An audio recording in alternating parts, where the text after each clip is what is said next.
예, 오늘 성경 공부 주제는 증거, 증인인데요. 예, 그 위트니스라고 하는 이제 증거에 관해서 이제 오늘 성경 공부를 하는데요. 예전에 이게 주제가 제가 공부한 것 같았었는데 없더라고요. 우리 영상 기록에. 그래서 한 것 같은데 이상하게 없더라고요. 그래서 뭐가 더구나 예전에 녹음을 했었던 것 같은데 없더라고요. 그래서 기억이 안 나서 어쨌든 다시금 정리를 했습니다. 공부를 하는데요. 이 위트니스라고 하는 단어는 이제 증거, 어떤 증거라고도 표현되고 또 그렇기 때문에 그 증거를 가진 사람을 뜻하는 증인이라고도 하고요. 또 어떠한 사람들이 그렇기 때문에 그 증거를 가지고 증언하는 거 있죠. 그거를 뜻하는 단어입니다. 그래서 이제 보고 들은 것, 또 분명한 어떤 증거가 될 만한 것을 제시하는 것, 혹은 그러한 어떤 사람들을 의미하죠. 그래서 이것이 법학적으로는 굉장히 중요한 의미를 담고 있는 것 같아요. 왜냐하면 우리가 이제 뭐 재판을 함에 있어서도 증거 재판주의라고 하잖아요. 그래서 이제 증거가 있어야만 그것이 법적인 어떠한 효력이 있게 된다는 거죠. 그래서 이제 범죄 사실의 인정은 감정이나 어떤 추측이 아닌 증거에 의해야 하고, 유죄 판결을 하려면 합리적인 관점에서 무죄의 가능성을 생각하기 어려울 정도의 엄격한 증명이 있어야 한다. 라고 이제 증거를 이제 채택해야 된다는 거죠. 그러니까 이 성경에도 이 증인 혹은 증언, 증거라는 이 단어가 나온다는 것은 어떤 신빙성을 더해주는 그러한 측면이 있어요. 여러 명의 증언이 이제 동일할 때에 그 증거가 채택되기가 쉽다라는 거거든요. 신빙성이 있다는 거죠. 자, 그렇다고 보면 예를 들어서 우리가 이제 복음서만 하더라도 4명의 저자가 예수님의 행적을 기록했죠. 그죠? 마태로부터 해서 요한까지 4명이나. 그런데 다 각자의 관점에서 서술하긴 했지만 그것이 정확하게 어떻게 된다는 거예요? 짜맞춰 보면 일치된다는 거잖아요. 그죠? 그런 측면에서 이 증거가 확실시 된다라는 거거든요. 이것이 어떠한 법 체계에서의 이야기예요. 그래서 이제 우리가 이런 것들을 생각할 때 성경은 그냥 허투루 쓰여진 것이 아니라 정말 정확한 어떤 팩트에 기반해서 어떤 증거가 있다라는 것을 생각해 볼 수 있죠. 자, 그래서 이제 이 증언한다라는 이 증거의 기록은 이제 성경적으로도 유효한 것입니다. 특별히 어떤 것에서 이제 우리가 이러한 단어를 생각해야 되냐면 예수님의 죽으심과 부활이에요. 그렇죠? 사람들은 그걸 안 믿잖아요. 예수가 어떻게 하나님의 아들이고 이 세상에 왔는지 그런 것들도 모르겠고, 그렇죠? 왔다 한들 죽었다가 다시 살아나는 게 말이 되냐? 그 증거가 어디냐? 이렇게 얘기를 하잖아요. 그런데 성경은 그것을 정말 정확하게 기술하고 있다는 거죠. 여러 군데에서 일치해서. 더군다나 그것에 대한 어떠한 예언까지도 정확하게 이루어진 것에 대해서 이야기하고 있으니까 정확한 팩트라는 거죠. 고린도전서 15장에서는 그 예수님의 죽으심과 부활에 대해서 목격한 사람들의 목격담, 그죠? 그것이 어떻게 여러 사람들에게 이것이 증거되어졌느냐, 그거를 이야기하고 있죠. 예수님의 죽으심을 많은 사람들이 봤어요. 그죠? 이것을 기록하고 있는 시대만 하더라도 그 옛날 몇십 년 전에, 몇 년 전에 예루살렘에서 있었던 굉장히 그 큰 사건 중에 하나였기 때문에 거기에 있었던 사람들은 다 그것을 보고 기억한다는 거죠. 정확하게 어떠한 일이 있었는지. 그때 이제 예수님을 따랐었던 수많은 제자들이 있는데 그들도 당연히 그래서 예수님이 십자가에서 처형당하는 걸 봤죠. 피를 철철 흘리면서 죽었단 말이에요. 완전히 죽었어요. 그래서 그거 죽은 걸 확인하고 몇몇 사람들이 돌무덤에 그분을 장사 지냈죠. 그죠? 예. 그것까지도 정확하게 봤단 말이에요. 근데 그것으로 끝난 게 아니라 셋째 날에 예수님이 살아나신 거예요. 근데 그 살아난 것을 풍문으로만 듣는 게 아니라 진짜로 그것을 목격한 사람들이 이제 서서히 나타나는 거죠. 1차적으로 예수님의 부활을 목격한 사람이 최초의 인물이 누구예요? 최초의 인물이? 여자였죠. 예. 막달라 마리아. 그죠? 예, 막달라 마리아가 사실 제일 처음 목격한 거예요. 그런데 이제 여기서 성경의 기술은 항상 여자들을 배제하거든요. 그런 거에 의해서 결국 이제 어떠한 사도로서의 증명 또 권위 이것을 여기 또 내세우고 해야 됐기 때문에 일부러 여자는 빼고 게바라고 하는 그 시몬 베드로죠. 베드로를 첫 번째의 목격자라고 기술하고 있는 거예요. 근데 실제로 예수님의 부활을 목격한 게 베드로였다라는 어떤 기술이 있어요? 그러니까 실제적인 어떤 복음서에서 그거를 이야기하고 있지 않잖아요. 그런데 여기 고린도전서에서는 첫 번째로 살아나신 거를 본 사람이 게바라는 거예요. 그렇죠? 뭔가 좀 안 맞는데? 막달라 마리아가 봤고 또 여자들이 봐서 예수님이 안 계시다 뭐 그 얘기를 듣고 그들이 뛰어간 건 맞아요. 무덤에. 그래서 빈 무덤인 거를 확인하고 이상하다 하면서 돌아가는 장면까지 나오는데 그 과정에서 예수님을 베드로가 보았다라는 사실은 안 나오거든요. 그런데 어쨌든 우리는 성경의 이 신빙성 있는 기록을 통해서 여기서도 게바가 처음으로 그것을 보았다는 사실에 대해서 이견을 달지 않는다는 거죠. 예. 분명히 이것이 감추어져 있긴 하지만 여기 고린도전서를 통해서 게바가 그것을 첫 번째 목격한 사람이 맞다라는 것을 우리는 믿는 거죠. 그래서 일단은 게바에게 보이셨어요. 그 다음에 12제자들에게 이것이 전개가 된다는 거죠. 그래서 그 위에 12제자들이 게바를 포함한 거죠. 다 보게 되었고 그 다음에 이제 나중에는 500여 형제들에게까지도 보이셨다. 500명까지도 그 목격자들이 늘어난다는 거예요. 그러면서 이제 마지막으로는 한참 시간이 지나서 사도로서 제일 마지막에 막내 애둥이처럼 태어난 사도 바울에게도 나타나 보이셨다는 거죠. 그래서 예수님을 그 부활하신 예수님을 실제로 목격한 거예요. 사도 바울은. 그렇죠? 그런 사건들을 기술을 하고 있단 말이죠. 그러니까 우리는 이것을 그냥 팩트로 정확한 사실로 받아들이는 거예요. 예. 이것이 거짓이 없다. 그러니까 이러한 것을 기록하고 있는 이 책이 중요하다는 거죠. 증언의 효력. 그것을 우리는 믿는 거죠. 그러니까 우리가 증거를 받아들인다는 게 왜 중요하냐면 그게 빌리브거든요. 그렇지 않아요? 어떤 거를 받아들이는 거 그게 믿는 건데 뭔가를 근거를 할 거 아니에요. 근거. 그죠? 누군가의 말, 누군가의 목격, 어떠한 물체, 어떠한 것을 실제적으로 그 증거를 채택하는 거죠, 자기가. 그죠? 예수님이 살아나셨다는 이 성경의 기록을 받아들이는 거잖아요. 그걸 증거로 삼는다는 뜻이에요. 그러니까 우리가 성경이 없이는 우리의 믿음은 헛된 거죠. 성경에서 예수님이 죽으셨고 살아나셨다는 걸 기록했고 그것을 우리가 받아들인 거니까 우리가 받아들인 이 증거는 성경이라고요. 그것을 믿은 것이다.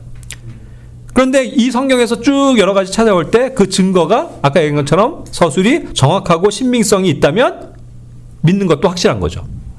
그렇게 되는 거예요. 체계가. 그리고 이 증거라는 것은 항상 논리성이 있잖아요. 논리적이고 또 합리적이고 이성적인 사고를 하는 사람에게도 강력한 확신을 주는 도구가 된다는 거죠. 그저 그냥 허무맹랑한 얘기를 그죠? 증거도 없이 이야기한다면 그것이 먹혀들겠어요? 그런데 뭔가 증거를 확실히 제시를 하면서 자 이거 봐 여기 증거가 있잖아, 그죠? 그렇게 얘기하면은 그 증거 앞에서는 사람들은 꼼짝을 못한단 말이에요. 받아들일 수밖에 없는 거죠. 그러니까 성경이 우리에게는 확실한 증거다. 그래서 하나님의 영감 없이는 이 증거의 책이 있을 수가 없다는 거예요. 그 수많은 이 내용이 어떻게 이렇게 정확하게 맞을 수 있으며 또 얼마나 이것이 정교하게 기록되어져 있고 맞아 떨어지는지 그 논리성에도 사실 우리는 감탄하게 되는 거예요. 성경을 공부하면 할수록. 그리고 특별한 게 이게 예언이잖아요. 예언. 예수님이 태어나실 것, 어떻게 태어나실 것, 어떻게 사실 것, 어떻게 죽으실 것, 그리고 부활하실 것, 이 모든 거를 예언을 했단 말이에요. 근데 그 예언한 거가 그대로 성취가 됐어요. 그럼 이건 확실한 증거죠. 더 이상 확실한 건 있을 수가 없죠. 그렇죠? 네. 그렇다는 얘기예요. 자, 그런데 이제 오늘 증거라는 측면에 있어서 조금 생각해 볼 영역은 우리가 이제 증거한다, 우리가 증인이 된다라고 하는 삶은 결국 복음의 증인, 그죠? 복음을 증거하는 삶, 그거에 대한 초점이에요. 그러다 보니까 이제 이것과 유사한 단어가 뭐냐면 winning soul이거든요. 그죠? 그래서 잠언 11장 30절을 통해서 예전에 이제 우리가 그 혼들을 이긴다라는 표현으로 혼들을 구원한다라는 측면으로 해서 이제 복음을 전하는 것을 우리는 혼들을 구원해 온다, 이런 의미로 win soul이라고 얘기를 하거든요. 이것에 대해서 이제 생각을 해보자는 거예요.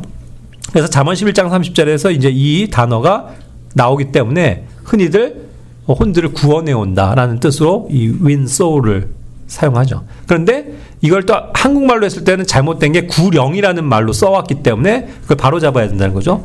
영을 구하는 게 아니에요. 우리는 혼을 구하는 거라고요. 그래서 이제 정확한 의미를 가지고 있어야 되고, 그 다음에 이제 또 다른 측면으로 우리가 복음을 그렇게 해서 증거한다, 복음을 전한다, 다른 믿지 않는 혼들을 구원해 와야 된다라는 측면에서 우리가 힘쓸 때는 preach the gospel이라는 말을 쓰는 거죠. 복음을 선포한다라는 개념이죠. 이게 제일 보편적이긴 해요. 그래서 로마서 10장 14절 15절에서도 우리가 화평에 복음을 선포한다라고 했을 때 복음을 전하는 걸 이 단어로 사용하죠.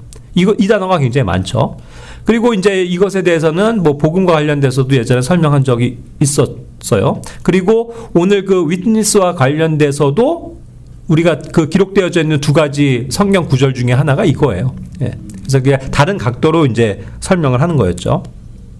자, 그런데 이제 본격적으로 이것에 대해서 공부를 할 때, 그렇다고 하면 이 증인이라는 것, 증거라는 것은 누구에게 주어지는 것이냐, 누구에게 증인이 되는 것을 1차적으로 신약교회에게 얘기하고 있느냐라고 봤을 때, 사실 사도행전 1장 8절을 제일 많이 얘기하는데, 그리고 이제 이것이 우리 대표 구절로 적혀 있긴 한데, 사실 이게 좀 다른 각도라는 거를 발견을 하게 돼요.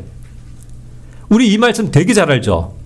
오직 성령이 너희에게 임하시면 하면서 권능을 받는다. 그러면서 너희가 예루살렘과 온 유대와 또 사마리아와 또 땅의 맨 끝까지 이르러서 나의 증인이 된다 하면서 우리가 전 세계까지 뻗쳐나가면서 복음을 전해야 된다는 어떤 당위성에 항상 사용하는 구절이 이거죠. 그래서 어떤 지상 최대의 명령이 전 세계를 다니면서 복음을 전하는 거야.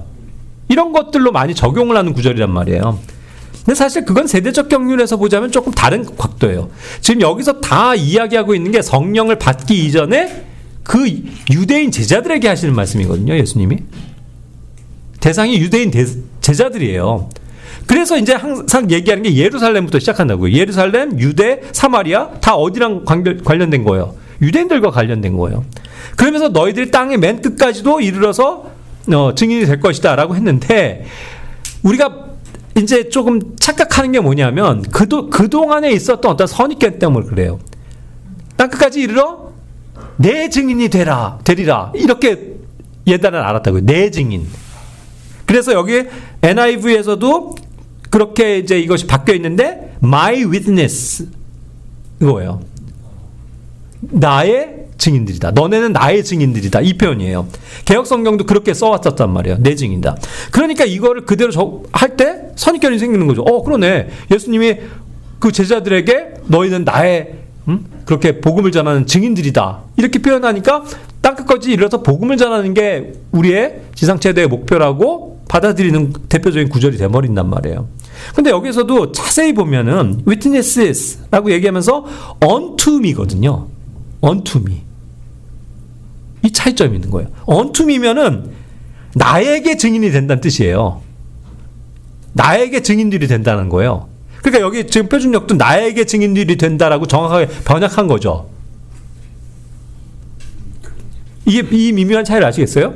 너희가 나의 증인들이다 하니까 나를 증언해라 이 뜻으로 받아들였는데, 사실 그게 아니고 너희가 권능을 받게 된다. 성령의 권능을 받게 되는데 그것을 이제 경험하게 될 것이라는 거죠. 점차적으로.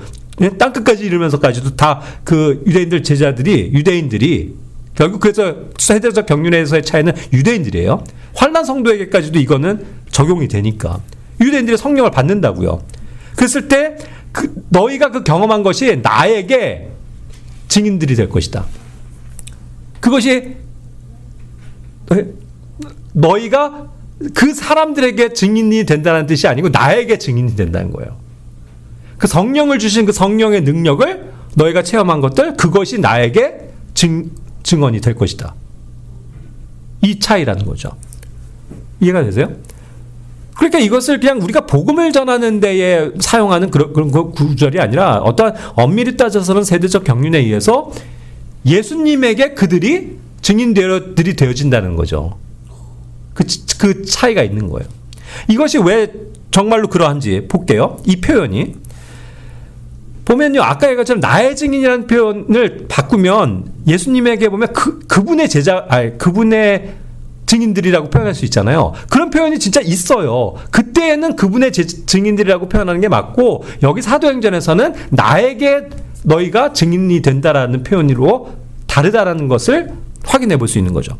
사도행전 13장에서는 그들은, 그 제자들이죠, 백성들을 향한이에요, 이거. 그러니까 여기서 뭐예요? unto the people. 아까 unto me가 아니라 unto the people. 그러니까 그 사람들에게, 백성들에게 너희가 결국 어떻게 되는 거예요? 그들이 그의 증인이 된다는 거죠. 그의 증인. 그분의, 예수님의 증인들이 된다는 거예요. 여기서 표현은 정확하게 그거라고요. 그죠? 그런데 아까 그 구절은 그게 아니라는 것을 제가 비교로 말씀을 드리는 거예요. 또 볼까요? 사도행전 5장 30절부터 32절에서도 우리는 이런 일들에 관하여 그분의 증인들이라. 그죠? 예수님의 증인들이라는 거예요. 그 사도들이, 제자들이. 그죠? 그래서 그들이, 맞아요.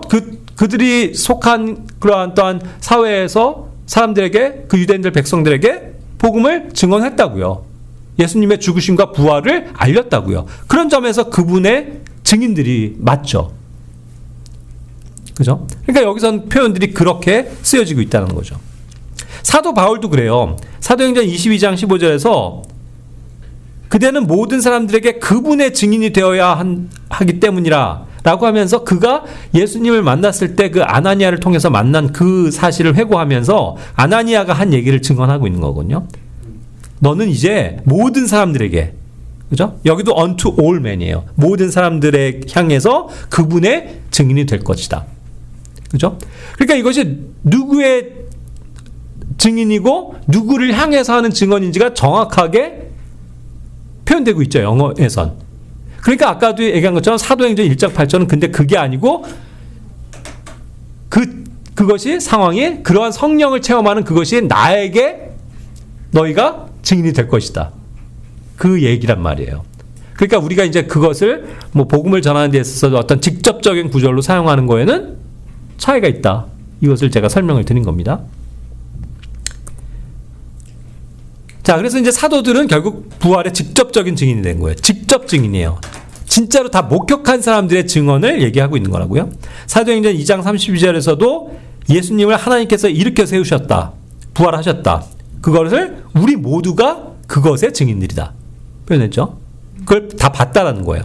사도행전 3장 15절에서도 하나님께서 그분을 죽은 자들로부터 일으키셨도다. 동일하죠? 그런데 우리가 그 일의 증인들이다. 이와 같이 자기들이 직접 그것을 목격한 증인들이라는 것을 이야기하고 있단 말이에요.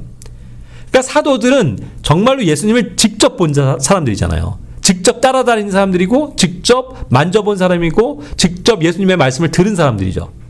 그리고 죽는 것까지 봤고 실제로 부활하신 것까지 목격하고 부활하신 주님과도 일정 시간을 지냈었던 목격자들이기 때문에 그들이 서술한 모든 증거들이 확실하다 이거죠. 그래서 그것을 통해서 이제 우리가 계속 성경의 기록을 통해서 이 증거를 가지고 있다는 것이죠. 그런데 아까도 얘기한 것처럼 이 증거들은 너무나도 확실하고 놀라운 것은 뭐냐면 이것은 이미 구약 성경에서부터 예언된 내용들이라는 거죠. 그렇죠? 그 예언서들이 이것을 이미 다 증거했었어요. 그래서 미리 선택받은 그 증인들에게, 그래서 예언자들을 다 증인들이라고 표현하는 거예요. 놀랍지 않아요? 자기가 아직 보지도 못했어. 하지만 그 계시를 통해서 예언한 그 내용을 확실하게 그들은 증인이라고 이야기하고 있다는 거예요. 앞으로 있을 일에 대해서도 얘기하면서 증인. 그래서 이제 그분이 정말 죽은 자들을 심판하실 수 있는 심판자라는 것을 증언하라고 이제 testify라고 했죠. 그래서 이제 그것은 우리가 이제 간증한다는 표현을 할 때 이 표현을 쓰는데 결국 그것을 나타내 보이는 거죠. 그런 것을 위해서 예언자들이 증거를 하였다. 여기서도 얘기하는 거죠. 놀라운 거죠. 그러니까 이러한 실제로 목격한 것만을 그 과거적인 것을 있어. 그러니까 이것을 봤으니까 봤다. 이것을 내가 목격했다 이건데 이미 예언자들은 그 옛날 계시를 통해서 이렇게 될 것이다라고 증언한 것조차도 확실한 증거다. 그래서 그들을 증인들이라고 부른다 이거죠. 구약의 사람들을. 예레미야, 뭐 말하자면 이사야, 뭐 이런 사람들이 결국 목격자라고요. 그죠? 예수님의 목격자들인 거예요. 그러니까 놀라운 어떤 표현인 거죠. 자, 그래서 이제 증거들을 이와 같이 성경을 통해서 또 어떤 사람들에게 구전이 되면서 신실한 사람들에게 맡기는 거였죠. 바울은 그래서 디모데전서에서 보면 그 증거를 누구에게 준 거예요? 신실한 자신의 아들 디모데에게 준 거죠. 그래서 그가 또 그 증거를 그대로 다른 사람들에게 증언할 수 있는 그러한 신실한 사람으로서 살아가게 하신 거죠. 그렇죠? 여기서도 증인, 증거 다 이 단어예요. 디모데후서 2장 2절에서도 내가 많은 증인들 가운데서 나에게서 들어온 것들, 그렇죠? 바울에게 들은 내용들이죠. 그 동일한 것들을 신실한 사람들에게 맡겨라, 가르쳐라. 그래야 그들도 또 가르칠 수 있다. 확실한 증거는요, 계속 전수가 되는 거예요. 그죠? 이게 확실합니다. 성경에 이렇게 기록되어 있습니다. 우리는 그것을 또 신실한 자들에게 알려서 계속 그것이 전수되도록. 그러니까 이 복음이라는 게 신기하잖아요. 이 2000년이나 되는 이 시간이 흘러도 절대로 변하지 않아요. 내용이 변하진 않아요. 똑같아요. 그죠? 2000년 전에 전한 사람이나 1000년 전에 전한 사람이나 지금 현재 전하는 사람이나 우리는 똑같은 복음을 그대로 전하고 있다고요. 예수님이 어떻게 죽으셨고 어떻게 피 흘리셨고 그렇죠? 죽으셨다가 어떻게 살아나셨는지 이거를 정확하게 토도 안 틀리고 그렇죠? 그렇게 얘기하는 거죠. 놀라운 거죠. 그러니까 이 증거들을 채택해서 하나님은 일하고 계시다. 재판에서도 아까 증거 채택주의라고 했는데 하나님은 확실한 증거를 우리에게 주신 거예요. 그 증거를 가지고 있는 사람들을 증인이라고 부른다. 정말 중요한 일에 있어서의 증인. 그죠? 세상의 역사를 바꿀 수 있는 일의 증인. 그걸로 우리가 채택됐다는 거죠. 얼마나 놀라워요. 선서, 저는 진실만을 말하겠습니다 하면서 증거를 하는데 그 증언이 참되다. 그거를 우리에게 허락하셨고 우리를 통해서 사용하고 계시다. 이거죠. 자, 그래서 이제 우리에게 주신 증거들은 또 이렇게도 표현됩니다. 로마서 1장 9절에서는 하나님께서 나의 증인이시다.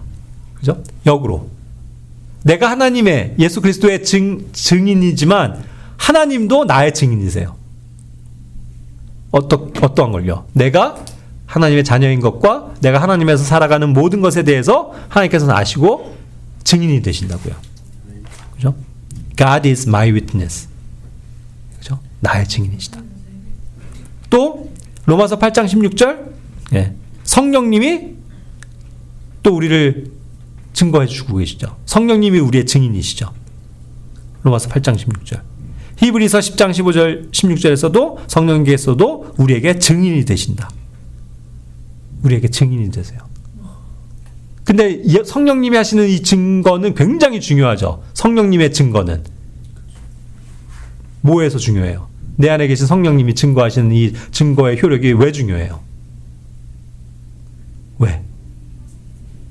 그것을 에베소서에서도 성령의 우리가 이제 인치심, 그렇죠? 성령이 꽝 도장 찍어 주신다는 거잖아요. 성령이 증거해 주신다 이거예요. 이 증거가 있으면 그렇죠? 확실하다. 하나님의 자녀 됐다. 꽝. 성령이 인치해 주시고 증거해 주시는 거란 거죠. 그러니까 성령이 있는 사람은 그걸 받은 거예요. 그 증거를 받은 사람들이라고요. 얼마나 감사해요. 우리 안에 계신 성령님을 통해서 우리는 하나님을 아버지라고 부르며 우리 아버지 되심을 친히 성령님께서 증거하고 계시다. 그죠? 그러니까 이런 면에서 그 증거라는 단어는 항상 중요한 거죠. 요한일서 1장 2절에서는 그렇기 때문에 영생이 우리의 증거인 거예요. 그죠? 생명이 명백하게 이 땅에 나타났다고 그랬어요. 사람들은 그것을 목격했어요. 그것이 아버지와 함께 있었다는 걸 알게 된 거예요. 그것이 사람들에게 명백하게 나타났는데 그 영생을 우리에게도 증거하며 제시하고 계시다. 그렇죠? 우리 안에 있는 이 영생이, 영원한 생명이 우리가 구원받았음을, 그래서 우리가 영원히 살 수 있음을 이미 증거하고 계시다. 그거죠. 그러니까 요한일서 5장 9절 10절에서 얘기하는 것처럼 하나님의 증거는 너무나도 위대하다는 거죠. 하나님의 증거는. 사람들이 하는 증거도 여기서 받아들여진다고 그랬잖아요. 어떠한 신빙성 있는 증거는 그렇지, 넌 이거 맞지. 그런 것처럼 말하자면 우리가 여러분들 다 대한민국 주민등록증 갖고 계시죠, 여기? 예? 집에 놓고 오셨을지 몰라도 다 있으시죠? 그거 하나만으로도 우리는 확실하게 증거가 되죠? 우리가 대한민국 국민인 것에 대해서. 그죠? 아무도 의심의 여지가 없잖아요. 그렇듯이 하나님께서 우리에게 주신 증거 또한 그렇다. 너무나도 확실하다. 이것이 너무나도 위대하다. 왜 위대해요? 우리는 하늘의 시민권이라는 그 증거를 가지고 있는 사람들이니까. 그죠? 그래서 이 하나님의 아들을 믿는 그 증거를 갖고 있는 것이 얼마나 복된 거예요. 우리 안에 이 증거를 가지고 있다는 게. 다 그 증거를 가지고 계세요? 얼마나 감사한 거예요. 누가 물어보더라도 우린 천국 시민입니다. 다 증거를 댈 수 있다. 성경을 놓고, 그죠? 성경이 결국 우리의 증거죠. 여기 이렇게 믿는 자는 구원하신다고, 영원한 생명을 주신다고 약속하셨습니다. 하나님 자녀가 된다고 말씀하셨습니다. 그러니까 나는 확실합니다. 그죠? 그러니까 우리가 이 증거를 갖고 있다는 게 얼마나 감사한 거예요. 사람들은 이 증거를 놔두고 자기 생각으로 내가 구원받는 거 맞아? 내가 하나님의 자녀 된 거 맞아? 교회는 열심히 다니고 있는데 이런 속에서 착각하잖아요. 확실한 증거를 못 찾고 있잖아요. 근데 우리는 이 확실한 성경에 기반해서 증거를 가지고 있다라는 거죠. 그렇죠? 자, 그래서 마지막으로 우리에게 주신 증거들 한 가지를 더 추가한다면 이 증거도 가지고 있어야 된다라고 성경은 얘기해요. 요한 3서 1장 6절. 무슨 증거입니까? 한번 다 같이 읽어볼까요? 그들이 교회 앞에서 너의 성도 사랑에 관하여 증거하였느니라. 만일 내가 어떠한 경건한 방도를 따라 그들의 여정을 후원한다면 내가 잘 행하는 것이리라. 성도 사랑. 뭐예요? 영어로 charity. 그것에 관한 증거를 갖고 있는 것에 대해서 얘기하죠. 우리는 이 charity라는 사랑도 하나의 강력한 증거예요. 우리가 하나님 자녀된 거, 그리스도인인 거, 하나님을 닮아가고 있다는 거, 이것을 강력하게 증거해주는 체리티를 가지고 있다고요. 형제사랑, 성도사랑. 그렇죠? 그 증거도 가지고 살아감이 마땅한 거죠. 그렇죠? 그러니까 우리는 두 가지 증거를 일단은 표현? 그것을 나타내 보이면서 살아야 된다고요. 첫 번째는 복음의 증거. 그죠? 복음의 증인. 그것이 돼야죠. 예? 확실하게 내가 구원받았다는 이 사실을 확실히 증언할 수 있는 사람이 되어야 된다. 그래서 그 근거는 성경에 있다. 성경은 확실한 하나님의 구원의 책이다. 그래서 여기서 기록된 그것을 토대로 해서 우리는 구원을 설명할 수 있다. 자, 증거 여기 있다. 증거 여기 있습니다. 제가 여기 성경을 지금 안 놓고 왔네요. 딱 성경 보이면서 하나님 계신 거 그거 어떻게 알아요? 증거 여기 있습니다. 그죠? 이거 예수님이라는 사람이 어떻게 죽었다 부활을 해요? 증거 여기 있습니다. 그죠? 증거. 우린 증거를 대는 사람이라고요. 그런데 또 하나 보이지 않는 증거, 내 안에 계신 성령님. 그죠? 그분이 나를 항상 증거해주고 계시다. 그러니까 우리가 성령의 안에서 걷고 성령의 열매를 맺는 것이 당연한 거죠. 그리고 또 우리가 주 안에서 charity, 성도 사랑을 가지고 살아가는 거죠. 그 증거에 의해서 우리가 성경에서 기록하고 있는 그 사랑의 속성들을 예, 나타내 보이면서 사는 거죠. 그래서 얼마나 이제 우리의 삶이 능력이 있는 겁니까? 뭐든지 증거를 가지고 있다는 거, 증명할 수 있다는 거, 그죠? 아까 참 그런 것 같아요, 정말. 내가 대한민국 국민인 걸 딱 너무나도 쉽게 증명할 수 있듯이 그 주민등록증 한 장 가지고도 우리가 이 성경이 있는데 우리의 정체성, 우리가 가진 모든 인생의 문제를 이 성경을 통해서 증거할 수 있다고 한다면, 하나님이 이것을 통해서 말씀하시고자 한다면 우리의 삶은 강력한 거잖아요, 사실. 이 증거를 가지고 있는데, 그렇죠? 그래서 이제 그러한 면에서 우리가 믿음 안에서 살아가는 삶은 확실한 증거를 가지고 증인의 삶을 사는 것이다. 주님을 나타내 보이는 거, 그렇죠? 증명하며 사는 거, 그것이다 라는 겁니다. 예, 그래서 오늘 witness라고 하는 이 증거, 증인이라는 단어에 대해서 한번 또 공부해 봤습니다. 혹시 뭐 질문하고 싶은 거 있으신가요? 예, 없으면 마칠게요.